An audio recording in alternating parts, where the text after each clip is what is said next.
Good Thank morning, you. Council. All right, good morning. What's your first time down here? It is. Hey, guys. First time. Good morning. Good morning. We're ready. We're going. Oh, Yes, hi. I know. There's no light for you, but there was a thumbs up for me. So we're here at the Marion County Board of Commissioners, Wednesday, June 11th board session. It's 2025. It's 9:02 a.m. and we're in the Senator Hearing Room at 555 Court Street Northeast in Salem. And we do the Pledge of Allegiance. So if you would, please stand and join us. I pledge allegiance to the flag of the United States of America and to the republic for which it stands, one nation, under God, indivisible, with liberty and justice for all. Cadence problem. Second sentence just rolled right out of your mouth. Commissioner. What? I was on a He's got a roll. cadence I problem. was on a roll. Well, I have to look at him because I'm was on a roll. There's usually a rhythm, and today we're off. All right, we have a motion to remove a contract. Would one of you please? Madam Chair, I move that we remove a contract for item number 8 under the consent agenda for the Sheriff's Office with incoming funds and intergovernmental agreement with the City of Aurora to provide law enforcement services. I will second the motion. A motion and a second. Is there any discussion? Hearing none. All those in favor, please say aye. Aye. Aye. Aye, the motion passes. All right, we don't have anybody signed up today for public comment. Is there anybody in the audience that would like to provide public comment? Okay, we will move on to a presentation from Commander Bernards and Deputy Dane Wright to introduce K-9 Otis from the Sheriff's Office. And I heard that he spews spit. Yeah, he's got quite a lot on his face right now. I'm like, how come we don't have a towel for him? Go ahead, Val. He's so much bigger in person than the pictures. Oh, he's huge. He is huge. You want to put him in the chair? Is that what we're trying to do? I don't know if he'll I don't fit. think he'll do that. And I don't think whoever wants to use the chair next will I know. appreciate it. So, It's like some kind of a violation, I'm sure. It probably is. All right, so Okay. who's going to start? I'll start. Okay. Good morning, everybody. For the record, my name is Jason Bernards. I'm with the Sheriff's Office. This morning, I'm just here to introduce K-9 Otis and his handler, Deputy Dane Wright. You guys know all about Otis and how we got him. I appreciate everybody's support in that endeavor. Dane, Deputy Wright, was selected to be Otis's handler after a kind of a rigorous hiring process. We did a written test. He did a scenario-based test and then a physical test in order to complete that entire testing process and knocked it out of the park and was selected. So he basically, the entire reason we got the Bloodhound program started here was to use this dog as a tool to locate missing and endangered people.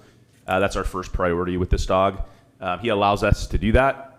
With the other dogs, obviously we didn't have that in their toolbox just because of the situation at hand, and we couldn't use those dogs for liability reasons. But he gives us a gambit of things that we can use him for.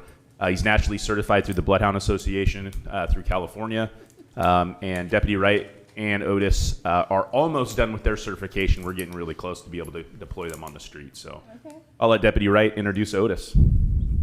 For the record, introduce yourself and talk into the microphone. so Deputy Dane Wright with Marion County Sheriff's Office. So Otis, he's a 3-year-old bloodhound. He's one of 5 police bloodhounds in the state of Oregon.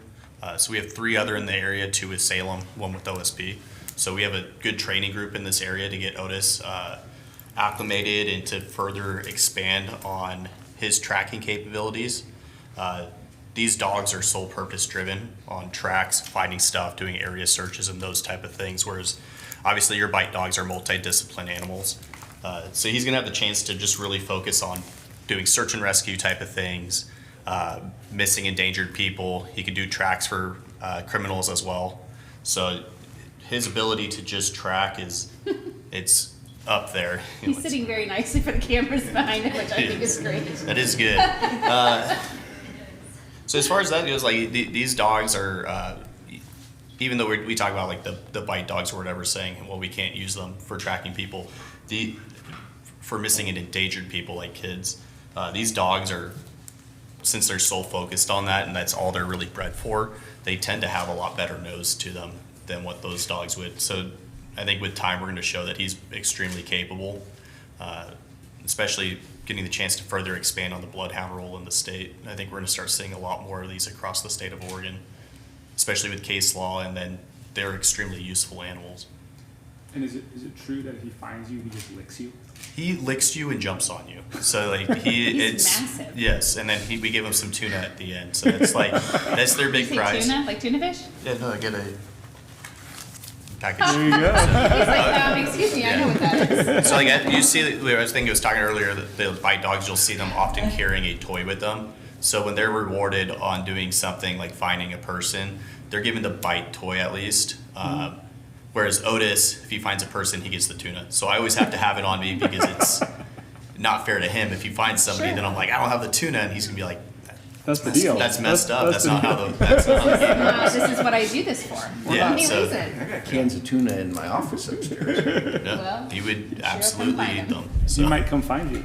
yeah. So how long until he's out on the street? So these, like the certification aspect of it, it's a little bit different than what the bite dogs are on. So as of right now, we'll still do tracks for like missing kids and stuff like that. The certification, it's more so just showing that we've become more proficient. So if we're gonna go searching for bad guys or higher risk things, I really need to have that certification before we start considering that. But there's nothing wrong as of right now. If there's somebody who walks away from a group home Okay. or has a disability, there's no reason for us not to at least take a stab at it and see where we end up on it. Okay. So he lives with you and your family? Yeah, How's that going? it's good. I have a 1-year-old at home, so Uh-huh. he's done extremely well around my kid. Obviously, he's a dog at the end of the day, so you Yeah. got to keep that in mind. We have a lab too, and they've become pretty close friends already. Oh, good. So them two running around our backyard, jumping all over each other, and doing their Imagine thing. with the 1-year-old, it's more of like a size thing. Like he's Oh, so yeah, much see, bigger that's than the the- baby. He doesn't even understand. Yeah, these are not like aggressive dogs at all. Though him being like 108, 110 pounds, and my kid being like 20 pounds. Yeah. It's a He substantial seems kind of difference. dopey, which I think is the breed, right? Like they're just like doo doo doo Yeah. until he has a job to do, I suppose. Yeah, they're surprisingly athletic. They just look really goofy while doing it. So it's like flopping. I really hope somebody films him in the like middle of me. some kind of training. Yeah, I can resonate with that. Yeah. Okay. Big floppy ears flying around and spit going everywhere. Oh, yeah, he's very drooly. I'm kind of sad that he is because I want to pet him, but I have a whole thing to do today Yeah. in this suit, and I don't want to take his drool with me. Well, I look forward to seeing the work that he can accomplish in our community, and I'm glad that you all wanted to bring him here. Yes, thank you all for allowing us to get this done. So thank you for the support. We certainly appreciate it. Thank you for your service, Deputy. Thank you. Appreciate it. Yeah. Best of luck to you. Have fun. Thank you. It's nice to see you. Thank you, Commander. Thank you. All right, Commissioners. Commissioner Cameron, would you move the consent agenda, please? Really? Well, he read the first motion. Yeah, so- I did Oh important my work, God. Commissioner. All right. Take a deep breath, because here I go. Okay. I looked at this consent calendar and I thought, oh, it's Commissioner Willis's. Well, if you had closed the deal last night, maybe. Yeah, all you right. know. Madam Chair, I will move the consent calendar first under the Board of Commissioners, OLCC applications, recommended approval, Guest Services Management LLC, DBA, Big Leaf Grill, Sublimity, Oregon, and Guest Services Management LLC, South Falls Cafe, Sublimity, Oregon. Last night I was at Aurora City Council, and they just said they moved the consent calendar, whatever was on it. They didn't go through and read the whole thing. Oh, So, all right. It's been a tradition here to read it. All right, Health and Yes. Human Services, approve amendment number 18 to the incoming funds intergovernmental agreement with the Oregon Health Authority to decrease funding for program element PE 36-01, opioid settlement prevention, treatment, and recovery, board primary prevention funding in the amount of $625,874 for a new contract total of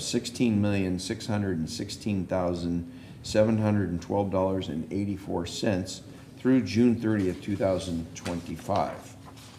Also under the Health and Human Services, approve amendment number 1 for the contract for services with Linguava Interpreters, Inc. to add $85,000 for a new contract total of $155,000 to provide the interpretation and translation services through December 31st, 2026. Under Public Works, approve an order, a purchase order with Sabre Communications, Corporation in the amount of $1,075,684.65 for the purchase and delivery of radio towers for 6 sites for Marion County radio project through June 30th, 2026. Under Public Works, still approve a purchase order with Shelter One in the amount of $803,646 for the purchase and delivery of 7 radio equipment and 2 generator shelters for 9 sites for the Marion County radio project through December 31st, 2026. Also under Public Works, approve amendment number 2 for the standard professional services contract with Don Cushing Associates, Inc. to add $142,928 for a new not-to-exceed contract total of $1,139,403 to provide design, engineering, and permitting and construction oversight of civil site improvements for the Marion County radio project through December 31st, 2027. Let's see, this one, under Sheriff's Office, to approve incoming funds intergovernmental agreement with the City of Jefferson in not to exceed amount of $757,521 to provide 3 deputies and law enforcement services effective July 1st, 2025 through June 30th, 2026.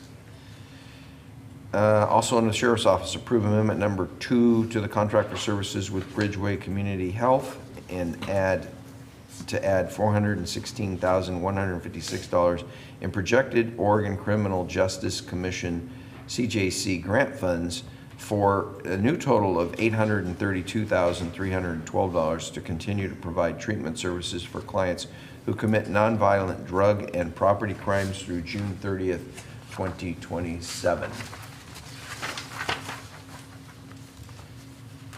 All right, approve, and also under the Sheriff's Office, approve amendment number 2 for the contract for services with Bridgeway Community Health to add $489,960 in projected Oregon Criminal Justice Commission grant funds for a new contract total of $834,920 to continue to provide substance use treatment services to community corrections clients through June 30th, 2027. Sheriff's got a lot going on. Next one, approve amendment number 2 to the contract for services with the Center for Hope and Safety to add $289,129.68 in projected Criminal Justice Commission CJC grant funds for the new total of $578,259.36 to continue to provide assessments, counseling, and support services for victims of sexual assault, domestic violence, stalking, and human trafficking through June 30th, 2027. Approve amendment number 2, also under the Sheriff's Office, for contract for services with Liberty House to add $289,129.38 in projected Oregon Criminal Justice Commission funds for a new contract total of $578,258.76 to continue to provide assessments, counseling, and support and services for victims of sexual assault and domestic violence through June 30th, 2027. Item number 13, also under the Sheriff's Office, amendment number 2 for contract for services with Lance Loberg, MD, to add $192,000, of which an estimated $54,000 will be utilized for Marion County Juvenile Department, and an estimated $138,000 will be utilized for Marion County Jail for a new not-to-exceed contract total of $732,000 to continue to provide supervising physician services through June 30th, 2026.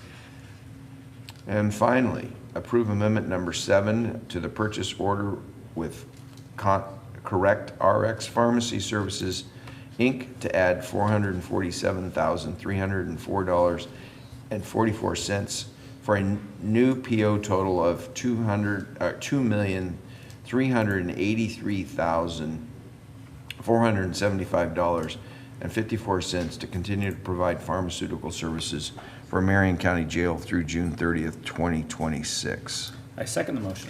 A motion and a second. Is there any discussion? Yeah. How proud I am, that- Commissioner Cameron. Huh? Just how proud I am of you for reading. Oh, good, thank you. Madam Chair, I think it's really important where it says projected Oregon Criminal Justice Commission income on each one of those that Yeah. we're doing. We are actually budgeting and projecting money that the legislature hasn't even decided whether they're going to give us yet or not, so those might change. And on justice, this is, justice reinvestment money, a lot of it is, and I want to go back to 2013 when I was in the legislature, and we actually did the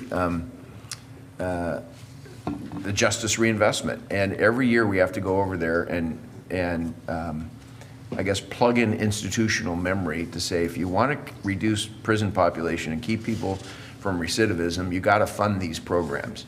And it's a battle every year. So I know it's not as much as we would like to, and I hope it doesn't go down from what we're projecting, but we'll see what they end up with in the budget over there for those several contracts that we just, we're going to approve today.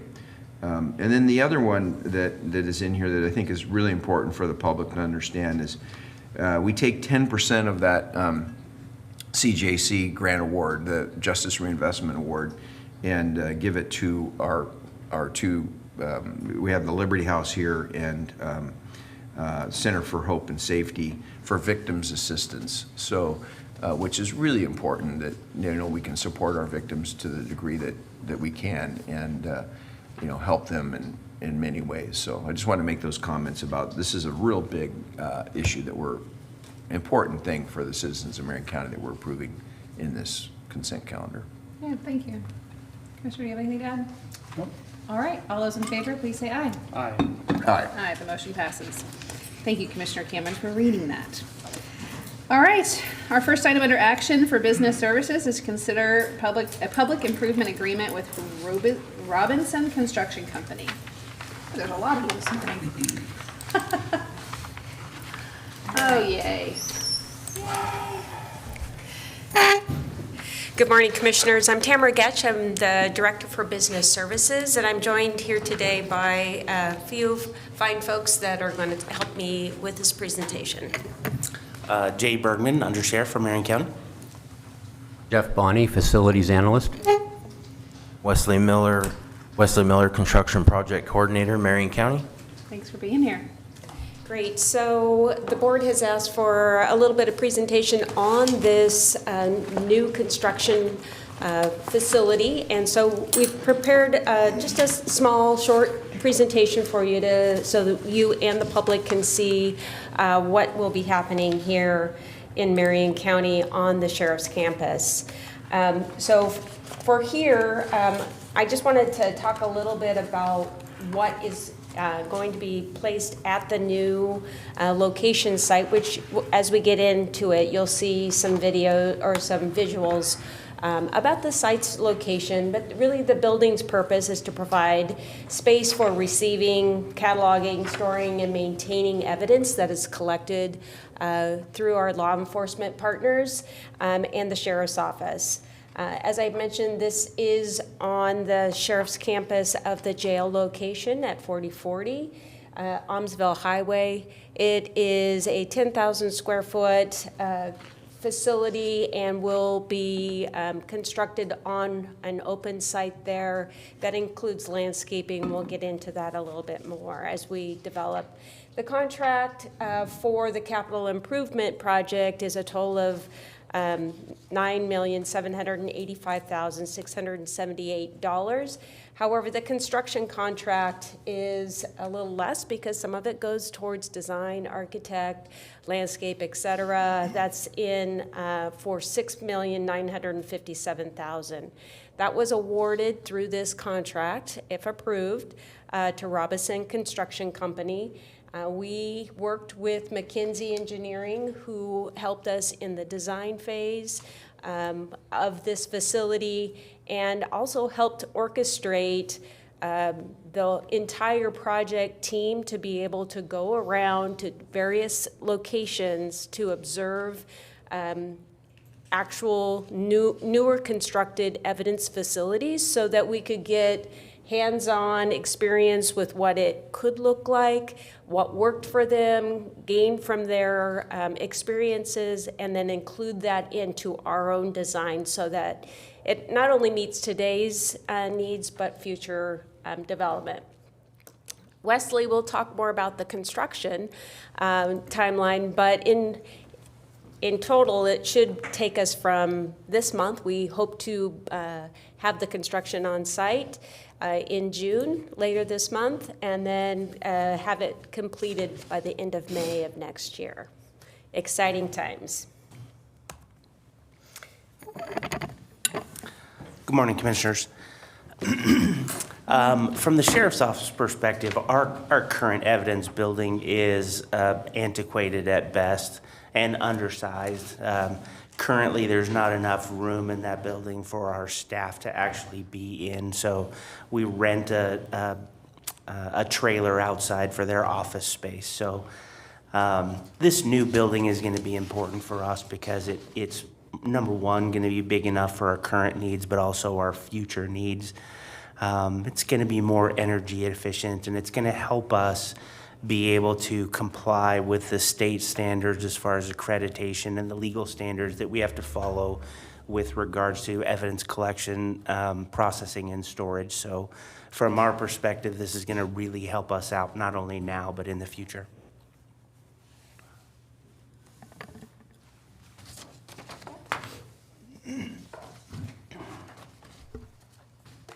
One of the key features of this when we talk about capacity, as you can see in this photograph, is some high-density storage and moving shelves, and we'll get into that a little bit later when we get to the floor plan. And then in addition, climate-controlled storage rooms. Right now, we have just like individual, almost reaching cooler type things for items that have to be kept cold. We're going to have proper storage, temperature-controlled storage facilities that have redundant systems. So if something goes wrong with one system, the backup system keeps in and everything keeps on running. Our evidence intake is going to be greatly improved with separate facilities for the deputies to come in and process their end, and then the technicians on the other end continue to file things and get them cataloged and stored properly. Go to the slide. So architecturally, if you look at this picture, it probably is going to look a little familiar. Intentionally, we modeled it after the public safety building. And part of that is to try to create a uniform look for the Sheriff's Department's buildings on the campus. So we used the same exterior materials, and even on the interior, we used a lot of the same finished materials as well. So it identifies as part of the Sheriff's facility and still has an inviting look, because this is the public-facing elevation that you see right here. On the site, as you can see from this photograph there, just a little bit to the right of the yellow rectangle where the building will go is our current impound lot. So we're putting it in an area where we already have evidence storage as it is. The current evidence building is buried much deeper into the campus, which has some advantages on one level, but it also is harder for public interface. Because as you'll see in the floor plan, this has a public interface component. And so in this location, that part of it will be much better. So we're going to be able to take advantage of being in a location where we already have evidence and grow from there. So here's the new site plan. On the right, you can see what is the current impound lot. We're going to add a lot more storage there on the bottom side of the campus, and then there's the new building with a front-facing elevation and front doors that give public access. Secure perimeter. This one will actually have a monitoring system as well around the perimeter in addition to the fence to alert any activities, someone trying to get in. What are you putting at the bottom of the image? See the building, what's going to be at the bottom? Like, are you going to move the outdoor storage, the car storage behind the building? Yes, and we're going to keep the current car storage that's there. We've temporarily moved the cars out of there for construction, but what is currently car storage will be car storage again with more capacity. Okay. Because some of the cars have to be held for 99 years. I know, it's so crazy. So we need more capacity. And then the striped parking areas are then for staff and deputies. Because deputies have to come in and submit their evidence, so they come in through a secure gate, get them into the back, and then they go in through a back door into an area that's designated for them to process the evidence that they're submitting. Great. Now here's the floor plan, and you see in the bottom right, that's that high-density storage that we were talking about earlier. So quite a bit of capacity for growth. We're not going to fill that up right now, and that was by design. We want to be able to keep this building relevant and functional for a long time. And then to the left of that is where the deputies will come in. So they'll come in through a back door there into that smaller of the two vestibules, then go into their processing area, and then at the top of that room, there's some lockers that are accessed from both sides, and then the technicians take it from the other side and do their end of the processing, cataloging, and get it identified and located or stored in the proper location. To the left of that is something that we really don't have a lot of right now, is vehicle bays. These are much nicer, a lot more room, place for having two vehicles under investigation, and then the one to the left is if you need a long-term storage bay for a vehicle that has to be indoors, that's what that last bay is for, something we don't have right now. And then above the area where the high-density storage is, that's where we get to specialized storage for temperature control, weapons, and drugs. And in particular, with the drug storage room, we've got separate ventilation systems because those things can get kind of toxic. So that airflow through that room is isolated and will not interface with the rest of the building. And then the upper area above that is the office space where the staff will be. And then as you move to the left a little bit, in that upper left corner, there we go. Malfunction. There's the public interface. And it's a secure perimeter there. Those walls are going to be hardened. And we have an area lobby then. People would come into the lobby. To the right of the lobby is a room for delivering and returning large items. It's all set up so there's no physical contact in returning evidence between the staff and the public. There's a small pass-through box like you would have at a bank for small items. If it's bulkier items, the staff can put it in the large room, they step out, and then the person can come in and retrieve them. So this is much safer for the staff as well, the deputies that are operating this facility. And then a break room and custodial support and other spaces that we have as well. IT, electrical room. This building will have a backup generator that runs 100% of the building. So power goes out, everything keeps going as normal. Good. Diesel, is it, excuse me, Madam Chair, is that diesel or natural gas, or both? What diesel?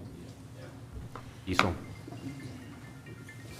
And then as far as the construction goes, after you guys approved this today, Robinson Construction is ready to mobilize on the 23rd and get on site, get the perimeter, get all set up, get some temporary utilities, and then, as you know, we got the groundbreaking set up for the following week on July 2nd, 10 o'clock, and get that thing going. Got gold shovels, new vests. Awesome. Nice soft pile of dirt for you guys to throw in the air. Awesome. I'm throwing it at the And- chair, just to be clear. Walk, it'll happen. Yeah. And then we get going. We're hoping for 1 year construction time, which is real feasible. Contractors on board with that, so. Great. Commissioner Cameron? Yeah, maybe this is a question for the undersheriff. How many staff does it take to operate this facility? Currently, excuse me, we currently have 3. We have a supervisor and 2 technicians. And are they sworn officers? No. Okay. And then the space has the ability to add more staff. So you can see we've got the layout that includes 4 workstations at the moment in the current design. Yeah. So if things grow, it's because we have room for more evidence. As that load increases, we also have room for more staff to accommodate that. Yeah, Madam Chair, so is that forecast that we're going to have to do that with this new facility? don't know that we've specifically forecasted that, but I do know that those folks work very hard. It would not surprise me that that would be necessary in the future. Yeah, interesting to see this and understand how technical it is, right, in today's forensic world and keeping things safe. What, and this is off the building, what are we doing now for destruction of evidence since our waste-to-energy facility has been shut down, and weapons, et cetera, that we're collecting off the street? I'll be honest with you, I'm not sure exactly what we're doing yet. Piling them up somewhere? I believe so. I know that we're working on a plan statewide with the Oregon State Sheriff's Association. I don't know if the plan is finished yet. Yeah. Just another consequence of, never mind. Okay, thank you. So Commissioners, I just wanted to give, Oh, my apologies, You're Commissioner. fine. fine. You I happened to just- look down as he was I going to talk. just wanted to so- congratulate you all on getting it this far. This has been several years. in the It's works, perfect hasn't segue because this has been a long haul. Yeah. And this team on this slide has worked long and hard to make sure that that happens. We have professionals on the county side who have informed the design, who have ensured that we think of all the details that are necessary to manage and maintain this evidence that is important for prosecutions, any kind of processing that we need to have for future information regarding claims, et cetera. We have people who are skilled and talented in the construction side. We've been working with professionals in the architect world. We've brought in, as you well know, we had to deal with artifacts on the ground, so we've been working with geotechnical team members as well to ensure that we're not disrupting any kind of ancient artifacts that could be important to the historic environment of Oregon. But we're not done. This team is going to be working hard and staying in contact throughout this process. But it couldn't be done by any one of these team members. It really is a collaborative approach that is going to bring Marion County to be able to modernize its evidence management and provide good service to the citizens of Marion County. Great. Madam Chair, Yes, sir. this one's for Jan. Is this our last project in the last, I've been here 11 years and we've been, do we have any, I mean, this is really good. I know we're going to leave the county better than we found it 10 years ago. Building project. With the building, facilities wise. What, any other big ones that? Coming? Right. I mean, we have, I mean, The, I mean, I feel terrible about saying this out loud, but the crisis center. it's a remodel, though. It's not a full yeah, construction. it's coming. It'll be Yeah. done. Yeah, you're It's on right. the list. Yeah. It'll- But as far as a full, Rebuild. everything from the beginning, this is the only one that we have on the 30-30. horizon that I'm aware of. Oh, Yeah. the parking garage, but we're not redoing the parking garage, No. but just general maintenance ongoing, keeping our Right. We have a facilities lot up. of projects on existing facilities. Yes. That will be continued, and those will come Yeah. before you as well, because those budgets are larger. However, this is the only full construction project. Yeah. Yeah. Yeah, It's good. like every 2 years we do something massive. 2 years ago, we did the health Yeah, building. we have some, there are Public future safety needs of the building. county that the board will need to consider as dollars are available. But right now, we're sitting well with our facilities and doing our remodel projects as appropriate within the budget constraints.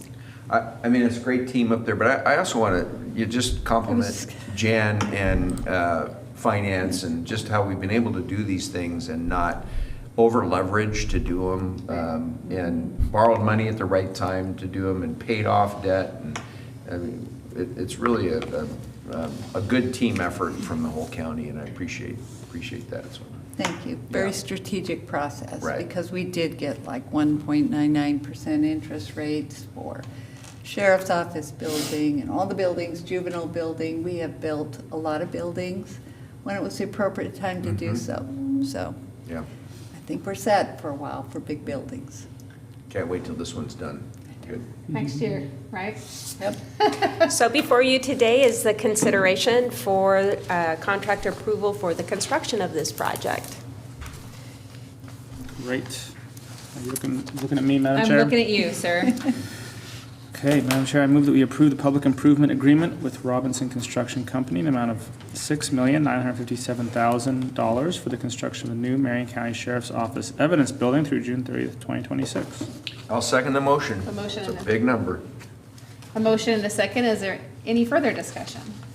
Hearing none, all those in favor, please say aye. Aye. Aye. Aye, the motion passes. Great, Thank you, thank you. everybody. See you Nice again job. soon, but on the All right. second for sure. All right, next, under Public Works, we're gonna hear from Brian Carruthers on a construction contract with HP Civil, Inc.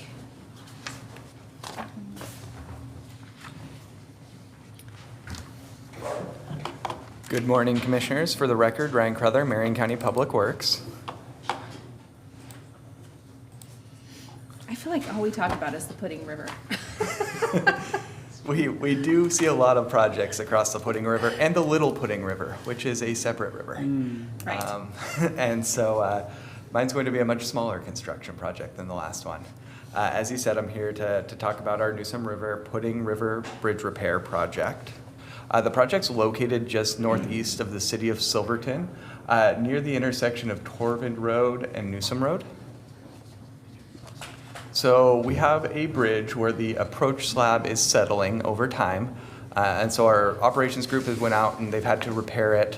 We're seeing it continue to settle. So this project will replace that east settling approach slab. We're also going to construct a slab footing to secure it in place and make sure that in the future it does not continue to settle.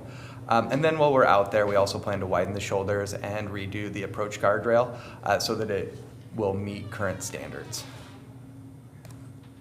The low bid was received from HP Civil at $264,085.55. The contract requires all work to be complete by September 30th of 2025. You will see on the agenda that the contract expiration date's September 30th of 2026 to give us time for our punch list items and paperwork that needs to be done after that work's complete. There is an allowance for 145-day road closure while they do this work. Because they have to replace that approach slab, they're going to have to pour new concrete, let it cure and set up. And so while they're doing that, traffic won't be able to get through this roadway. So we limited it to 45 days, and we'll work with the contractor to keep that as short as we can for the traveling public. And with that, do you have any questions for me? Commissioners, do you have any questions? Got a lot of bridge issues. We got a lot going on with bridges. That is true. Well, if there's no questions, Commissioner Cameron, will you make the motion? Oh, yes. I thought you were going to have Commissioner Willis do the rest of them since I did the consent Yeah, agenda. you pretty proud of yourself? Yeah. Not really. Madam Chair, I'll move that we approve the construction contract with HP Civil in the amount of $264,085.55 to provide reconstruction of the east approach and guardrail replacement for the Newsom Road Pudding River Bridge Approach Project through September 30th, 2026. I'll second the motion. We have a motion and a second. Is there any discussion? Hearing none, all those in favor, please say aye. Aye. Aye, the motion passes. Thank you, Ryan. Thank you. Okay, under the sheriff's office, we are going to hear, are you hearing from both of you or just one of you? I know that the sheriff is not going to be here. He texts me. He's at the legislature. All right, under the sheriff's office, we're going to learn about a memorandum of understanding between Marion County, and finally, we're going to hear about this memorandum of understanding Finally. with Mid-Valley Community Action Agency and our partnership to use some beds at the Navigation Center. So, good morning, Commissioners. Jan. For the record, Jay Bergman, Under Sheriff for Marion County, and I am here with. Jason Bernards, also with the Sheriff's Office. So first, you are correct. Nick is at the legislature. Last minute asked me to fill in for him, so I will do my best impersonation of Nick, but I will. I mean, do you want to do that? I will tell you what time it is, but I won't build you a clock. Perfect. There's a difference. So we are here for the MOU with Mid-Willamette Valley Community Action over I want to say stabilization center, but the navigation center.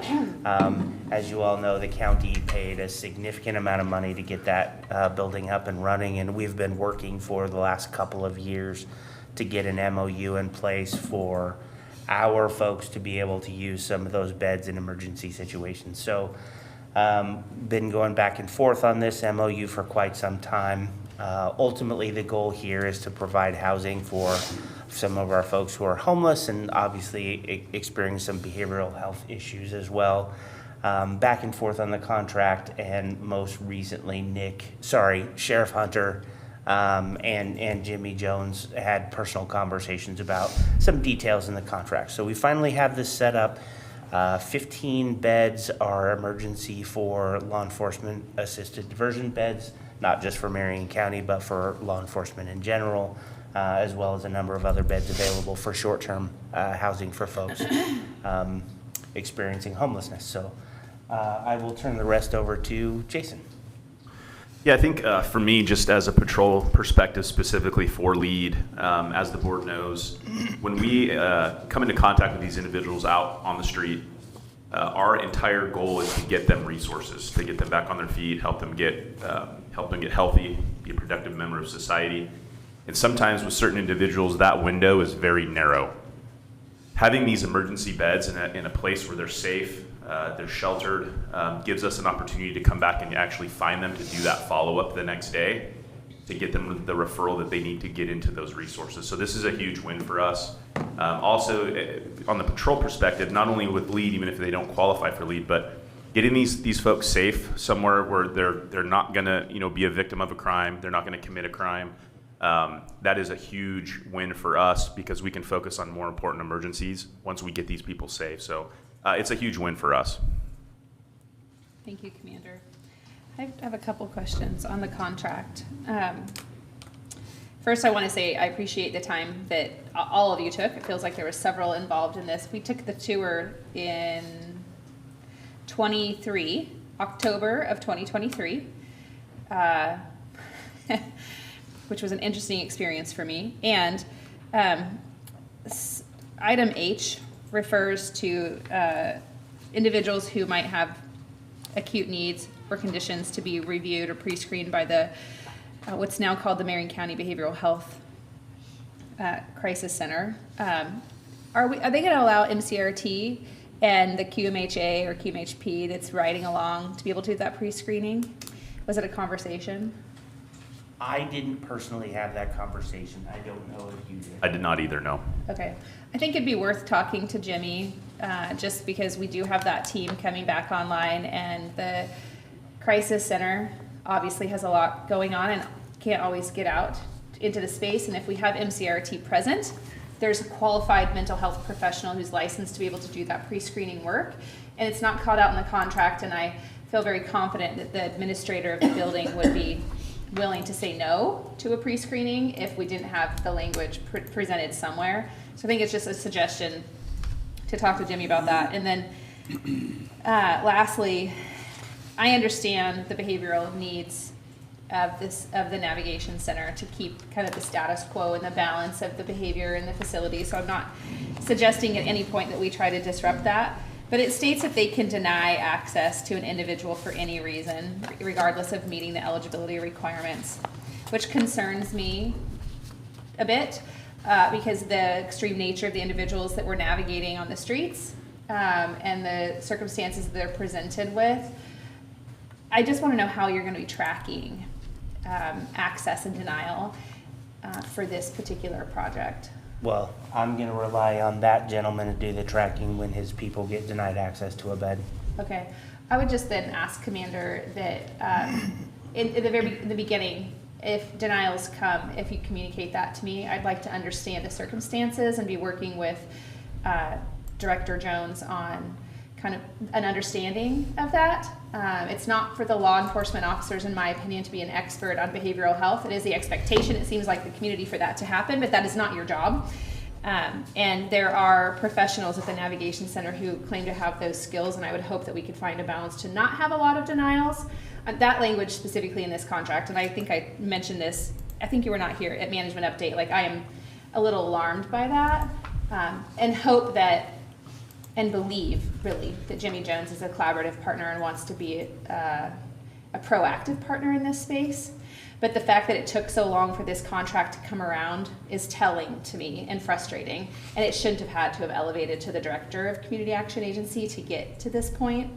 But I'm grateful for his willingness to participate and get us here. Because we have a fair amount of people who probably could have been navigated through circumstances differently in the last 2 years if we would have been a little more expeditious about this. Yeah, absolutely. The expectation for our folks is to document everybody that we take in there, everybody that is accepted and everybody that's not. So Okay. we'll document that on our patrol log. Great, that's great, thank you. Well, just for the record, I do want to say thank you to Jimmy Jones for his willingness to accept the partnership that we made a substantial investment in the beginning. Yeah. Madam Chair, I was going to say, we invested $3 million of ARPA money into this, and those initial conversations anticipated that law enforcement would have the ability to house appropriate people here for a short period of time, and that didn't come to fruition for several years. It was a source of frustration for me, and I really felt like some of the folks who were in that initial meeting with us, including the former mayor, basically made statements that they didn't live up to. So it's really encouraging to me, and it's a credit to the city and Jimmy Jones and the sheriff's office that you guys were able to kind of get this across the finish line. So I'm also very interested, like Commissioner Bethel, in seeing how this works. I want to make sure that it does what we think it's going to do. Yeah, from our perspective, I mean, we've been in this negotiation for quite some time, and I think there has been a difference of opinion on who would be appropriate at this place. At this point, I do believe that the sheriff and Jimmy Jones have come to a pretty decent understanding, and I know the sheriff would hate that I say this because hope is not a plan, but we are hopeful that we're on the same page now and that this is going to work for us. Okay. And we'll revisit it if it's not working out quite so well. I would like for you not to delay a conversation if things hit a barrier. A $3 million investment from the county was a real act of interest in partnership. That the door was slammed on our face right away, and the emotion that I have around that is extreme, and it's on the part of the people in the community who we're supposed to be helping that are the most vulnerable. And I appreciate the amount of work that goes in on behalf of the sheriff's office on the community streets to try to navigate folks as best you can. And this resource was told to us that it would be a priority, not just these 15 beds, but the other 75 beds that are supposed to be full year round that have yet, in my opinion, to be full to support this community. You guys navigate them every day, and I think it's time for some reprieve for the individual in the community and also for you, and I think this is a resource for that. So I am hopeful, and I believe in hope being a plan. I know the sheriff does not, and that is a conflict that he and I will share forever. I'm grateful that he doesn't believe hope is a plan. When it comes to law enforcement, I hope that they interpret the world a little differently. I believe they're not mutually exclusive. Fair enough. Fair enough. All right, if there's nothing else, Commissioner Willis, would you make a motion, please? Madam Chair, I move that we approve a memorandum of understanding between Marion County and the Mid-Willamette Valley Community Action Agency to document the shared goal of helping to shelter individuals experiencing a non-emergency crisis at the Salem Navigation Center. And I hope I can second it. I have a, oh God. Okay. I second it. Thank you. Motion and a second. Is there any discussion? All right, hearing none. All those in favor, please say aye. Aye. Aye. Aye, the motion passes. Thank you. Thank you very much. You'd think it was a Monday. All right, I'm going to pause the board session and open a public hearing. And I'm like, I have a little card somewhere around here. The public hearing is to consider amendments to clarify existing code provisions related to battery energy storage systems in the Marion County Urban and Rural Zone Codes, Chapters 16 and 17. The board has reviewed the documents contained in the record and has had no ex parte communications regarding this matter. If there are any objections to notice, jurisdiction, or conflicts of interest, the parties can raise them during testimony. Planning staff will list any applicable criteria. Failure to raise an issue accompanied by statements or evidence may preclude appeal on that issue. All right, good morning, Brandon. Good morning, Commissioners. For the record, Brandon Reich, Marion County Planning Director. Before the board today is a public hearing to consider amendments to clarify the applicability of existing code provisions related to battery energy storage systems in the Marion County urban and rural zone codes. The criteria for the hearing are found in Oregon Revised Statutes 195, 197, 215, and 227, Oregon Administrative Rule 660, and the Marion County Code Chapter 16, the Urban Zone Code, and Marion County Code Chapter 17, the Rural Zone Code. I will present the staff report and they'll be available for any questions you may have. Commercial battery energy storage systems use batteries to store electrical energy for use on the electrical grid. These systems are not explicitly listed in the county code. These amendments provide the county the opportunity to clarify the applicability of existing code provisions related to these systems and determine if they are permitted use at this time. While these facilities are not explicitly referenced in code, there are two existing code provisions that a battery system could be considered: a utility facility or a power generation facility. Historically, utility facilities have been structures and facilities such as cellular towers, wastewater treatment facilities, and city wells, which can be found on urban or rural land, including resource zones. These are usually owned by a public entity and provide regular utility service to customers in an area. While a battery system is connected to the electrical power grid, it appears to be ancillary to the grid or substation and not a utility facility itself. A commercial battery system could also be considered a power generation facility. Power generation involves storing power in some manner that gets converted to electricity for use on the grid, such as a water stored at an elevation behind a dam, which is used to generate electrical power. A battery system stores electrical power from the grid to be placed on the same grid later. In this manner, a battery system could be considered power generation because of its role in storing power. However, a battery system stores power previously generated rather than generating new power for the grid.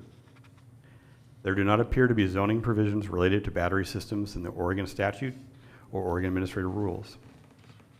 A commercial battery system is more intensive than other uses in the zones and brings with it potential impacts that could be at least partially mitigated through criteria adopted in the zoning code and standards for development. The issues include fires, release of gases, chemicals and metals, potential pollution of air, water, and soil, loss of farmland, increased demands on emergency response, and decommissioning. Future code amendments could adopt criteria and standards for these systems to mitigate potential impacts. These could include code amendments related to setbacks, farmland protection, fire system requirements, development of emergency response plans, facility monitoring and development standards, decommissioning plans, and others. Because battery storage systems are a novel use that are not explicitly allowed in the county code, nor implicitly contemplated in code, and there are no zoning code provisions related to them in statute or rule, they do not appear to be allowed in the zoning code at this time without possible future amendments. This does not apply to personal battery storage systems that do not primarily store power for public use or sale. With that, I'm available for any questions you may have. Thank you, Brandon. Is there any sorry, Brenda. I don't think so, but just in case, do we have anybody signed up? Okay, we have nobody signed up for public comment or testimony. Anybody here in opposition? All right, commissioners, do you have any questions for Brandon? Brandon, this process is just, the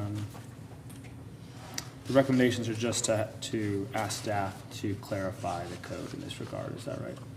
If the board agrees, this would lead to an ordinance where it's in code, it's clarified that these systems aren't allowed at this time in the urban or rural zone codes. And if we want to change that in the future, we could, if there was a good reason to. We could. But for now, what we're saying is because it's not in the code, this is not allowed. Not in code, it's not in statute or rule. Okay, great. Yeah, so there are systems currently in city limits, correct? Within the city limits. PGE has a battery storage facility here in the city of Salem. There may be. Okay, but we do not have. Yeah. If they're in the city. Yeah. Okay. Any other questions? No? Okay, I don't have any questions. Would one of you like to make a motion? Sure, Madam Chair, I'll move that we approve the amendments to clarifying existing code provisions related to battery energy storage systems in Marion County Urban and Rural Zone Code, Chapter 16 and 17. Is that okay, Brandon? Yes. Okay, then I second the motion. With a motion and a second, is there any discussion? Hearing none, all those in favor, please say aye. Aye. Oh, Oh, did we close the public hearing? do I need to close the public hearing? Can't we pass this in the public hearing? I think you can pass the public hearing. All right, And then we go back to the board session? Okay. It's, according to my thing, we're doing it all in one. all right, good.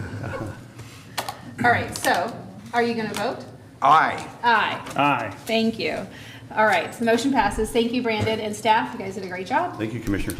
I will now close the public hearing and go back into board session. Is there anything for the record, commissioners, you would like to add? Nope.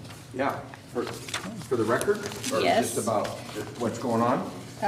Sure. So in I went to Aurora City Council last night. The sheriff happened to be there. How did it go? At the same time I was there. I went up there to present the, what's happening in our solid waste community and some things that we're working on to do that, to do it differently. The sheriff was there to basically share about our contract, and there's, and while we were there, Hubbard was there to present their contract or their idea with giving services. And I guess they're doing services with Donald already up there. So it was interesting that they have 6 deputies or 6 police officers in Hubbard. And we know that it takes 7 sheriff's officers to do 24/7 coverage 7 days a week. So they only have 6 police officers. But I was just listening. And we'll see what the city council up there does with their contracts. While I was outside after the meeting, a lady came out, one of the citizens came out and said, I'm trying to think of what our deputy's name is up there. Oh gosh, it slipped my mind. She goes, I can see his face. huh? My mind, I can Yeah, see his I can see his face. Are we gonna lose so-and-so? He's so good up here, blah, blah, blah, blah. And I just looked at her and I said, well, you better go in and testify that you want to keep him here. Anyways, and the sheriff, what the sheriff shared was there are some other alternatives that we could do up there with, to reduce their expenses, but still give them the coverage they need and the airport and all that. The other interesting thing, and I should have asked Brandon this, there was a report on some planning meeting they had, and they said, well, we don't want to talk about that here, because I was sitting there. It was about the airport. And something's going on. And Yeah, they're trying to expand their urban growth boundary and they want to annex the airport. That's what's going on. yeah, anyways, it's quite interesting, that when we're there in front of them, they're very courteous and all that, but then. But behind your back, man, they got all kinds of things to say about Anyways, this it was commission. good to go up there. I hadn't been up there in a while. I was trying to go to Filbert's. I was gonna have dinner at Filbert's because I haven't been there. Have you guys been there? Yes. And it's a wonderful restaurant, I've Yes. heard. And I go, I need to eat there. They're closed on Monday and Tuesday. Right. So I went Because up. they're very busy on Saturday and Sunday. I went up about 10 minutes into Clackamas County, up into Canby? Canby, and there's a little Mexican, fast food. It has 5 counter seats or something. And I had carnitas, and it was so good. So I found a really good Mexican restaurant up There you go. I'm still a big fan of Luis's. Luis's is great. I would have headed south to come home for efficiency, and I would La have stopped at Margarita in Luis's. town here is really good too. So, anyways, so that was last night, and it was good, and we'll continue to work with our small cities. And I've been working all week calling different cities about what we're working on. Jefferson's going to be in on this, so we have Jefferson. Hopefully, Aurora will join us, and then the big cities, Salem, Kaiser, Woodburn, Talked to all the mayors this week, and they're all in on. We're talking about solid waste now? Yeah. Okay. On the new advisory council, which is what I went up there for. Yeah, great. I didn't go up there to talk about police and those types of things, so. Yeah, so bring them all up to date. And then just this morning, on that solid waste committee, we're gonna have industry, and we decided it should be a restaurant because of food waste. And I talked to Treva. Treva's all excited about joining that group. And then I talked to Jason Brandt about it. And it's really interesting, you know, the consequences of this DEQ Recycling Modernization Act, because these producers are gonna have to pay these costs, and those costs are gonna be coming in the back door of a restaurant. And you think about it, one fast food franchise said that it would be about $6,000 a year increase in their products coming in their back door. Holy cow. And as a former multi-unit operator, my contract with my food service provider, let's say it's a FSA or Cisco, is a cost plus markup. So not only am I going to be paying the $6,000, but I'm paying a percentage. Let's say I have a 12% markup on that $6,000. So this whole spiral of what it's going to cost. And it was really interesting conversation that I had with Jason, because I hadn't thought about this, but that's where, and Treva said it to me on the phone, they're going to want us to do food recycling and all this other separation, but we don't have the facilities or the Right. money to do it. So we're going to have to, what's great, if this thing goes through and this money starts coming back down to us, we're going to have to make sure that those operators are getting the facilities and the equipment that they need through this Modernization Act. It's another one of those programs that we're in it, it's been passed, but we're trying to slow it down and push it back a little bit. Jason and I had a great conversation about how to maybe do that, so. Good. Interesting stuff that's happening out there that the public is gonna be paying for.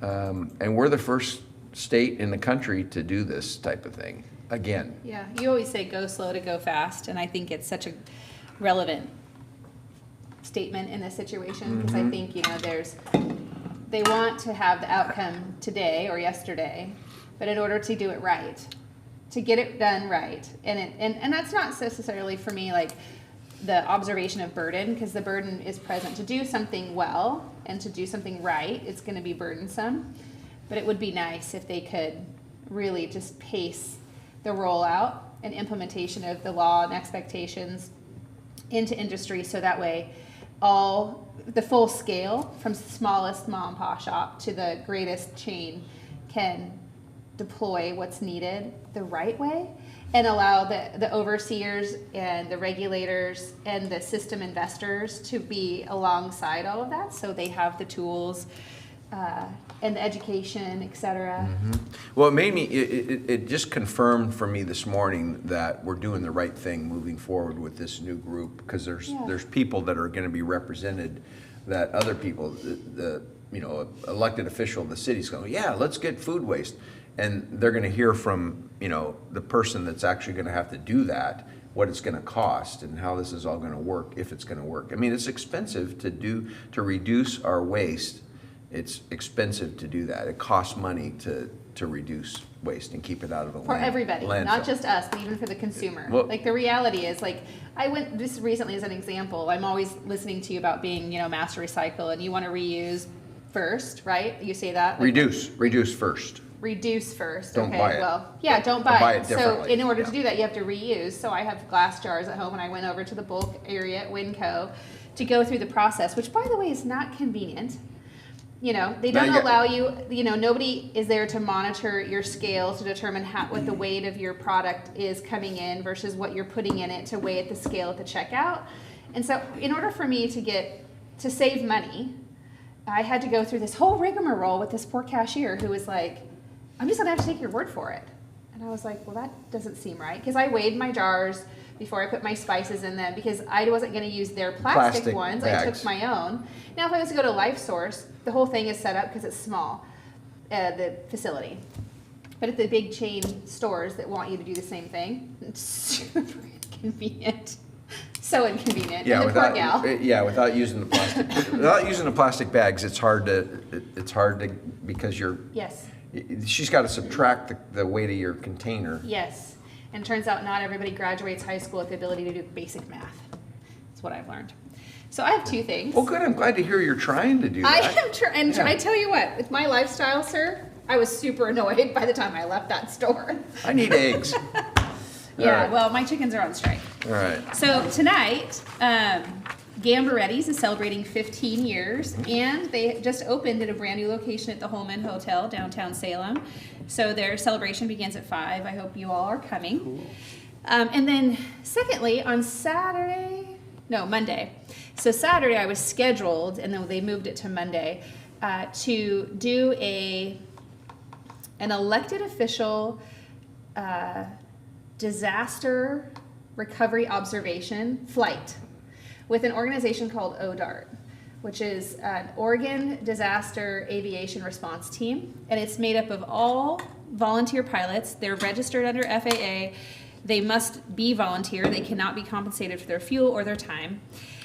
And wow, what a great group. First of all, first time I've ever been in a small plane. We flew out of Albany Airport, and he had a mission to do an eyes-on in Silverton, and we had to make up a disaster. And we were working off of the Cascadia perspective, as if the earthquake happened. And so he said, "What do you want to see? In your mind's eye, what are you most concerned about?" And I immediately said, "The dam." So In Silverton? No. Because there is Detroit. one. There's one in Silverton. I don't really know that the Silverton Dam is going to be as big of a deal to me as the Detroit Dam. So I told him about, full pool and what would happen and all the things we know from Army Corps. So he created a flight plan. We flew from Albany up the Sandy M to the dam, over the lake and back. I took some photos. Was able to view from the sky the fire scar, which was, I think you guys have to do it, and these guys will take you. So, like, the images that we saw from the assessor's office when we were doing the fire scar boundary to do the tax relief, we saw some aerial images, but it's like seeing it was really impactful. And also, I was really excited to see the amount of natural resource industry that's thriving up there now. We flew over Ferris and Frank and could see just the bustling of the logging industry there. And then we went into Silverton, so we did just like a big triangle. We went into Silverton. Silverton High School has a relationship with emergency response, emergency management, and they're building an emergency resilience center from the football stadium. So we took some pictures of that and then flew around and looked at some of the waterways and then flew back. The whole thing took me 45 minutes. Cool. It was Sounds like a great experience. terrifying and fascinating, and I can't wait to do it again. I need my pilot's license and I need a plane because, man, I could get so much done in the world if I could just fly all the places. And it was like being on a boat. So a friend of ours, Tony Helbling, he had told me before, like, getting in these small planes is like being on a boat. I have a boat. I know what it's like choppy on the lake, and it was like that a few times, like, oh, we're going to fall out of the sky, but we didn't. So anyway, ODART is an all-volunteer group. They're recruiting for pilots, and I think this is something that the media should be covering because it's a big deal.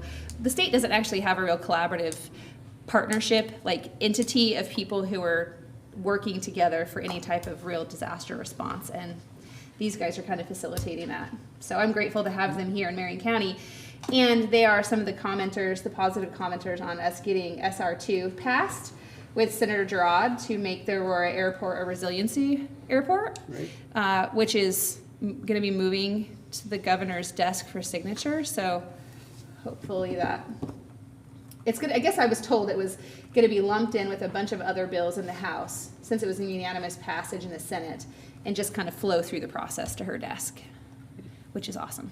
So anyway, do you have anything to add?